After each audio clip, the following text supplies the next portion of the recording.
Today's video is going to be talking about getting rich and acting like you're broke. I have seen so many videos talking about once you get rich, you need to act broke, you need to look broke, you need to be quiet. I personally think that is some crap, and I'm going to explain to you why. Be sure to watch the whole video from the beginning to the end, and it'll make sense to you. All right, so this is what I'm selling. Now, this first product is for only a handful of people. It's the holding company blueprint. It's a $25,000 program. This is for you if you're making like 150, 250,000, you have one business. This will literally change your life. Links below. All right, for regular people, we have the Hustlers Kung Fu, the new Hustler Kung Fu King program. Links below. It's $3,000, or you can do a payment plan. If you're not ready, there's another link below where you can sign up for the money management course, which will preserve pricing in 2026. Then we have merchandise, emails. There's a lot of links below, so check them out. All right. I remember years ago seeing this guy. He's a black guy, wears a hat, talking about getting rich and acting broke. And I'm like, I've seen several videos that talk about getting rich and acting broke, getting rich and not looking. You want to know why I bought a Porsche 911 Turbo? Let me explain something to you. In my neighborhood, there was this couple. They were an older couple and they were retired. He was very fashion forward. He wore nice clothes. He had a certain kind of look. And she, I would say they were in their 60s, maybe 70s. I don't know. But she was like a doll. She would wear these big bodacious glasses, these hats, these shawls, literally have diamonds dripping off her finger, and they would tool around in that Porsche around Sandy Springs. They looked wealthy. They acted wealthy, and they drove a 911 Turbo convertible. They did not look broke. But here's the thing. My thoughts on the people who are saying get wealthy and act broke are in a community of broke people. So it's more like about a safety thing. Sandy Springs, I first moved to Sandy Springs, I would see Ferraris, Porsches, Lamborghinis, Rolls-Royces rent every day. Literally, sometimes I would just count like 1, 2, 3, there would be all these fantastic cars every day. Then the houses, oh my God. The houses were monster houses. They were like 6, 7, 8, 10,000 square feet. Is that looking poor living in that kind of house? No.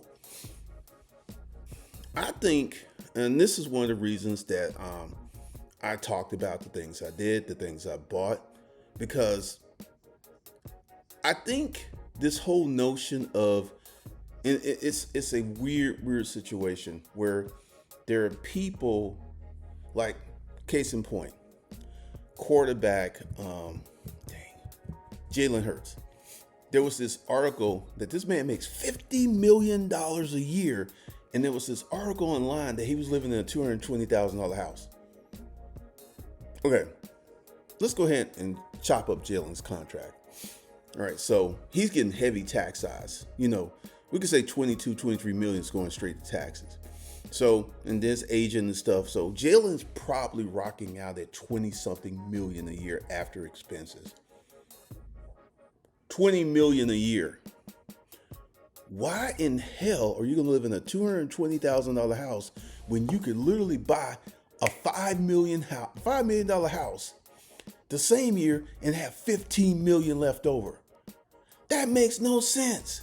Well, you know, and everyone's like, yeah, he's managing his money. No.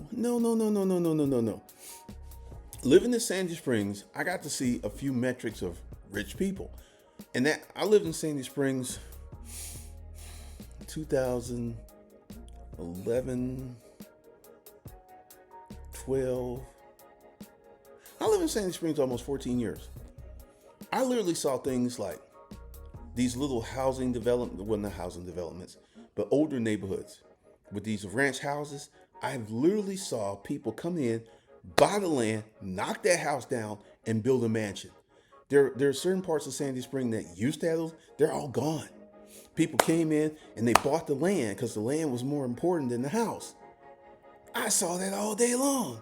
So my first thing is the people who are saying this, you need to be broke, they don't have any rich friends. They don't have any rich friends. I have rich friends.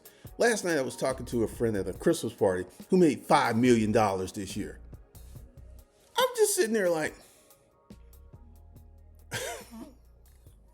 this whole notion of having money and being broke is a fantasy for the poor people.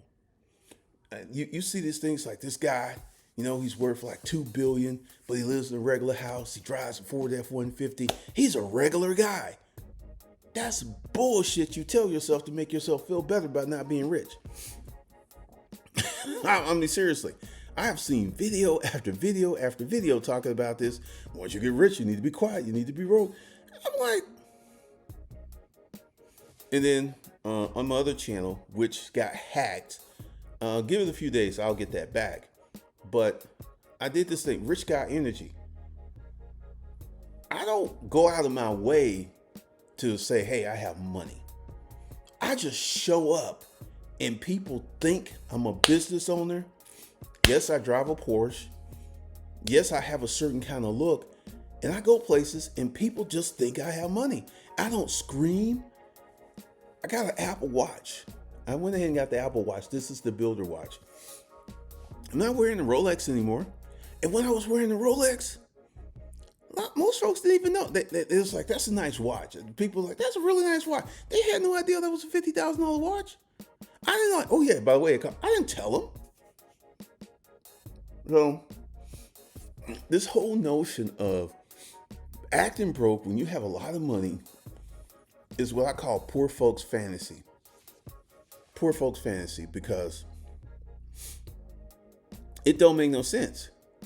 I remember when I moved into the neighborhood of Sandy Springs, the big house, the biggest house I lived in, and there was a lady walking her dog.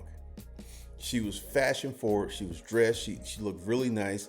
And I noticed there was twinkling. And when she got closer, this woman had diamonds all over her hand. Diamonds over her hand to walk her dog. So all this notions, number one, they don't have any rich friends. This much I know. They don't. Because if they had a lot of rich friends, they wouldn't be saying, get rich and be quiet. How are you going to be quiet about being rich when you live in a 7,000 square foot house? Now, you may have a regular car. The people who lived on the side of me, she drove an Audi and he drove, I forget what it was, but it was a regular car. But their house was 7,000 square feet. It was just really, really different.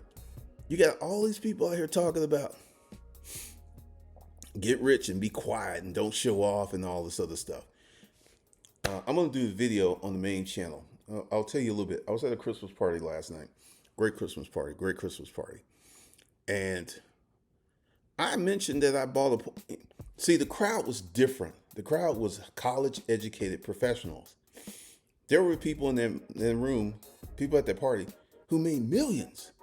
So I could come in and talk about what I was doing and nobody's like, oh, you're showing up. Nobody said that shit.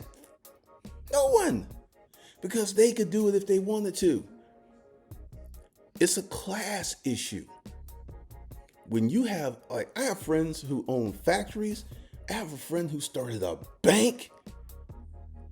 I don't have, my rich friends are not like, the one who started the bank, he lives off West Paces Ferry Road in a huge, I think the house is like 15,000 square feet. And this dude started a bank. And last time, because he got divorced, he got married again. I saw him and his ex-wife riding around in the Mercedes-Benz G-Wagon. G-Wagon, big ass house, owns a jewelry business. I mean, one of the things I'm beginning to see with the internet, I'm beginning to articulate the internet, is the number of people who live these fantasy lifestyles. I would say the number of people who talk about having rich friends or no wealthy people, they don't really sound like it to me. They just don't. And like I said, this is how I dress most of the time. I don't wear anything fancy, but people will come talk to me and think I'm rich. And I'm not walking around. I don't announce that I'm wealthy too. I don't announce that bullshit, and people think I'm rich. It's just the way I carry myself. So this whole notion of being rich and quiet and acting broke is for suckers. It is for suckers. I am someone, Google the average home price in zip code 30327. Google that. That was my old neighborhood. Google that. And also, strange things happen. Boris Kojo used to live in Sandy Springs. Dr. J. I would see Dr. J all the time. There was this barbecue place. I would see him in there I saw him in there like 5 or 6 times because he loved the barbecue. He lived in that neighborhood, Dr. J. And then I forget the basketball player. He had a house that was off Northside Drive. I'm like, you see, like, if you were to come to Atlanta and just hang out in Sandy Springs for 2 hours, you would see tons of Porsches, tons of Lamborghinis, tons of G-Wagons. These people are not walking around acting like they broke and poor. They're living their life. They're enjoying their money. So next time you hear someone with a video talking about rich folks need to act broke and poor, look at your source. Because this is not someone who's lived around money, knows people with money. They're just haven't. They just haven't. And there's a lot of things I'm getting ready to start talking about that just bother me on the internet. All right, so that's it. Let me know your thoughts and opinions, and I will see you guys in the next one.